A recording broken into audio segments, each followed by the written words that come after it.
केंद्र की मोदी सरकार को वक्फ एक्ट संशोधन बिल लाने की जरूरत क्यों पड़ी, इसे हमें संगम नगरी प्रयागराज के हालात के जरिए समझना होगा।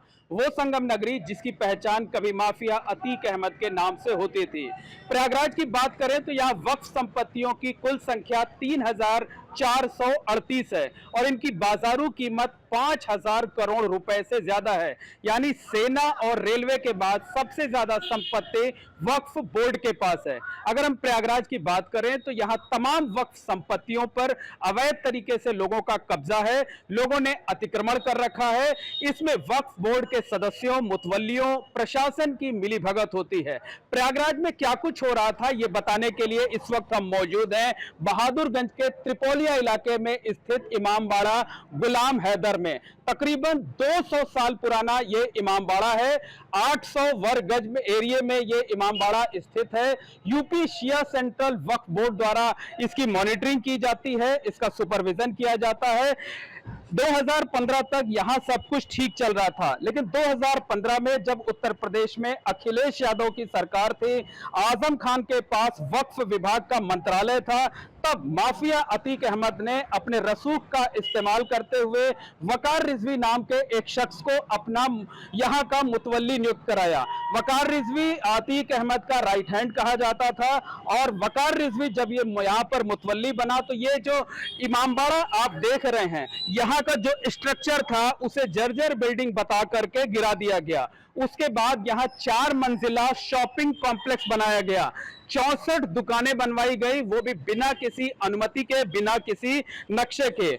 और एक एक दुकानों को कागजों पर तो 15 से 20 लाख रुपए में बेचा गया, जबकि बताया यह जाता है कि एक एक दुकानों को 65 से 70 लाख रुपए में बेचा गया। यानी यहां पर इमामबाड़े की जमीन पर अवैध तरीके से जो शॉपिंग कॉम्प्लेक्स बनाया गया उसके जरिए तकरीबन 35 से 40 करोड़ रुपए की कमाई की गई। बहरहाल लगातार इसका विरोध होता रहा, मामला कोर्ट गया, सीबीआई जांच के आदेश हुए, सीबीआई ने जांच की और आखिरकार योगी सरकार ने इस मामले में एक्शन लिया। योगी सरकार ने साल 2020 में यहां हुए कंस्ट्रक्शन को अवैध माना, इस पर बुलडोजर चलाया, बुलडोजर चलाकर यहां पर जो अवैध तरीके से शॉपिंग कॉम्प्लेक्स बनाया गया था, जिसके निशान अभी भी आप देख सकते हैं कि दुकानें बनाई गई थी इमामबाड़े में, उसको ध्वस्त कराया गया बुलडोजरों के जरिए। और उसके बाद से यहां पर इस तरीके के हालात हैं। तकरीबन 15% जो एरिया है उसमें इमामबाड़ा था, बाकी हिस्से में यहां पर दुकान बना दी गई थी। यानी साफ तौर पर था कि जो आवाज उठाई जा रही थी उस वक्त सत्ता के दबाव में कहीं कोई सुनवाई नहीं हो रही थी। जो शिकायत करता थे उनके खिलाफ पुलिस एक्शन लेती थी, उनकी कहीं कोई सुनवाई नहीं होती थी। लेकिन योगी सरकार ने इस मामले में कड़े कदम उठाए और उसको बाद यहां पर बुलडोजर चलाकर अवैध निर्माणों को ध्वस्त कराया। अतीक अहमद के करीबी वकार रिजवी यहां पर साल 2023 तक काबिज रहे। उसके बाद एक कमेटी गठित की गई है, कमेटी यहां पर देखरेख कर रही है। हालांकि जो स्थिति है वो जस की तस है, यानी वक्फ बोर्ड पर जहां पूरी जगह पर इमामबाड़ा होना चाहिए था, जायरीनों के बैठने की जगह होनी चाहिए थी, आप देख सकते हैं कि यहां अभी भी उसी तरीके से दुकानें बनी हुई हैं, उसी तरीके से जो है टूटा हुआ हिस्सा है। यहां पर कुछ लोग जरूर रहते हैं जिनका यह दावा है कि वो कई पीढ़ियों से यहां पर रह रहे हैं और उन्हें यहां पर कई पीढ़ियों से रहने की वजह से यहां पर रहने की इजाजत दी जाए। कुछ लोग हमारे साथ हैं, हम उनसे बात करते हैं और जानने की कोशिश करते हैं। ये बताइए क्या नाम है आपका और कितने दिनों से यहां रह रहे हैं? कमालुद्दीन है हमारा नाम और हम लोग 4-5 पीढ़ी से रहते चले आए और फूल का कारोबार करते हैं। और हम क्या चाहते हैं आप? हम चाहते हैं सरकार हमको रहने के लिए व्यवस्था दे, जैसे रहते चले आए। इसके देखभाल के लिए, हमेशा देखभाल के लिए हम लोग रहे और रहेंगे, इसके देखभाल करेंगे और करते हैं और सरकार हमारी सहयोग करे। तो क्या लगता है कि जो सरकार संसद में नया बिल लेकर के आ रही है उसमें भी आप अधिकार चाहते हैं? बेशक सरकार हमारी मदद करे, हमारे बच्चों को देखे। अच्छा, यहाँ पर किस तरीके से दुकानें बन गई थी, क्या कुछ हो गया था? ये पुराना तो था और ये नसीम जो लखनऊ में तो जो चेयरमैन थे उन्होंने पास करके मुतवल्ली बना के भेजा था। बिल्कुल, मुतवल्ली को इसीलिए बिठाया गया था ताकि यहाँ पर मनमानी की जा सके, इमामबाड़े की जमीन पर कमर्शियल कॉम्प्लेक्स बनाया जा सके।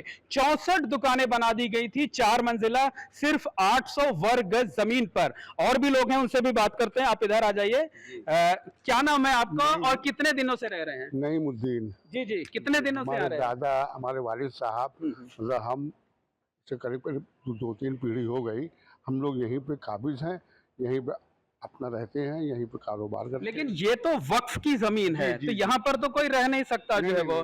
तो फिर अब आप जो नया बिल आया हुआ है उसके जरिए आप लोग क्या मांग करते हैं, क्या चाहते हैं? गवर्नमेंट का जो सहूलियत हो काजे की कि भाई यहाँ वालों को मतलब दिक्कत ना हो। 3 फैमिली यहाँ रहती है, उनके लिए कोई दिक्कत ना हो बस। और हम लोगों को कुछ इससे लेना देना नहीं है भाई। हम लोगों के बारे में भी गवर्नमेंट सोचे कि ये 3-4 पीढ़ी बचा के चले, यहाँ पे उनके पास रहने का और उठने का बैठने का कोई ठिकाना नहीं है कि कहीं घर हो, दुआर हो। मतलब मानवीय आधार पर आप लोगों को रहने की इजाजत इजाजत दी जाए बस। और हमें कोई मतलब सरकार से शिकवा शिकायत नहीं है भाई। जब हमारे पास घर, बिल्कुल, अभी भी देखा जा सकता है कि ये जो इमामबाड़े का नया कंस्ट्रक्शन बनाया गया था, ये देख सकते हैं कि ये बेसमेंट का हिस्सा था, यहाँ पर मलबा पड़ा हुआ है।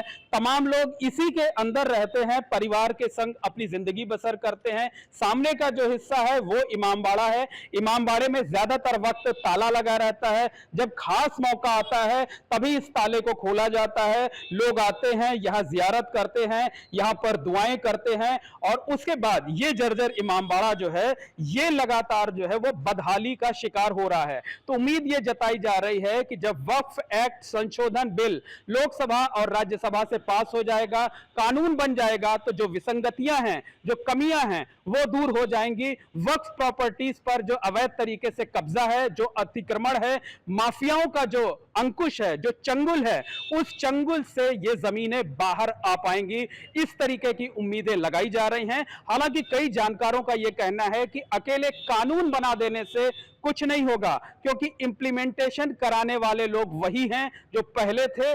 पहले भी कानून था लेकिन आंख मूंद ली जाती थी, मिली भगत होती थी, और अब भी नया कानून बन जाएगा तब भी वही कुछ होगा। इसलिए सख्ती बरतने की जरूरत है। कानून भले ही कुछ बने लेकिन उस पर अमल होना बेहद जरूरी होगा। Mohammad Moin, ABP network, Prayagraj. For exclusive and insightful videos, subscribe to our new channel ABP Live Premium.